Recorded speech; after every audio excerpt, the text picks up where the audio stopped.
Welcome back to 20 Cars, the channel where automotive legends are brought back to life, one machine at a time. Today, we're diving deep into a car that didn't just break the rules, it rewrote them. A car that stood as a defiant statement from Bavaria, crafted in the era of excess in motorsport glory. This is the story of the BMW M1, the only true supercar ever made by BMW. And no, the i8 doesn't count. Let's rewind. It's the mid-1970s. BMW is riding high off motorsport success, winning European touring car championships, dominating Formula 2, and sharpening its image as the driver's brand. But there's a problem. Porsche, the Stuttgart Titan, is absolutely destroying everyone in Group 4 and Group 5 racing with the 911-based 934 and 935.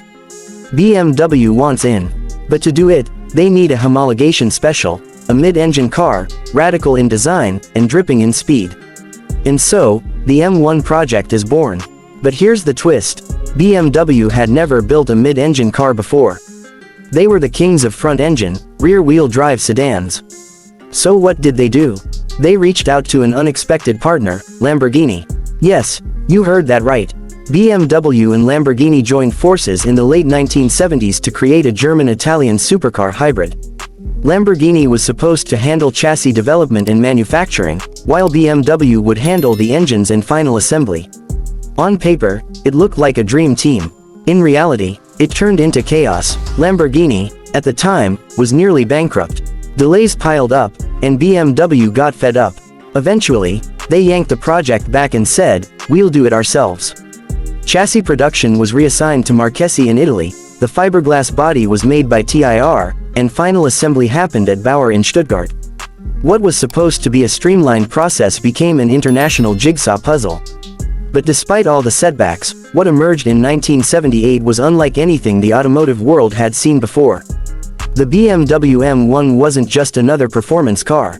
It was a mid-engine, 3.5-liter inline-six powered missile with Italian curves and Bavarian engineering at its heart.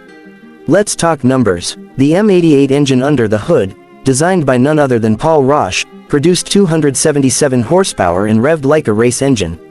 In a time when Corvettes made 180 horsepower and Ferraris were struggling to keep up, the M1 hit 0 to 60 in just over 5 seconds and topped out at 162 miles per hour. That made it one of the fastest cars of its time. But this wasn't just about speed. The M1 drove like no other car on the road. Perfect 50/50 weight distribution, razor-sharp steering, and a chassis that begged to be pushed. This wasn't a point-and-shoot muscle car. This was a precision tool. The kind of car that made you a better driver.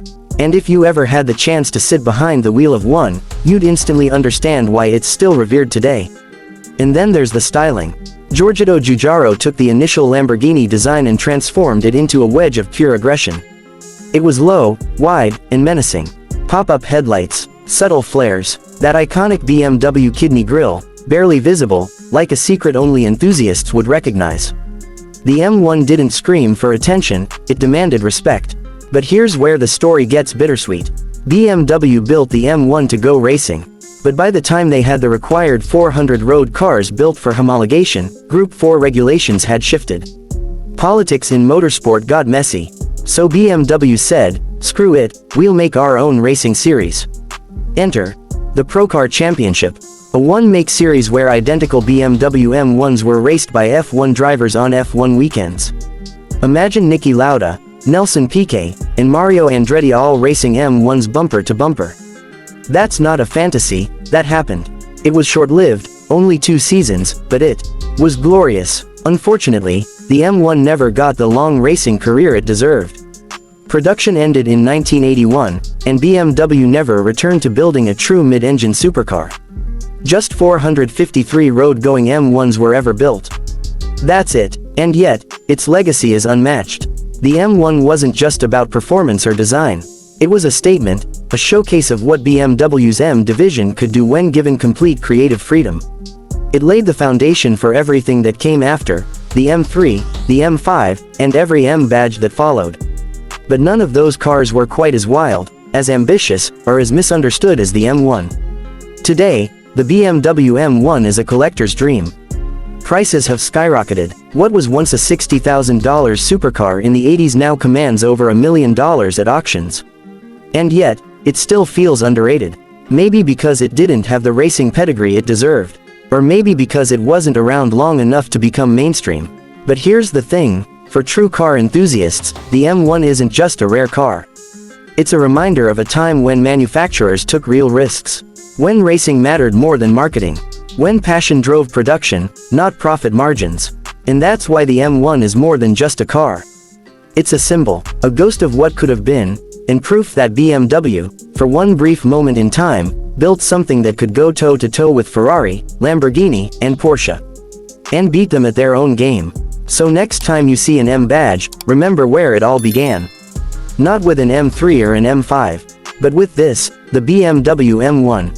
Thanks for watching 20 Cars. If you enjoyed this deep dive into a forgotten legend, hit that like button, subscribe for more automotive icons, and let us know in the comments, what's your favorite underrated supercar? Until next time, keep your eyes on the road, your hands on the wheel, and your passion in overdrive.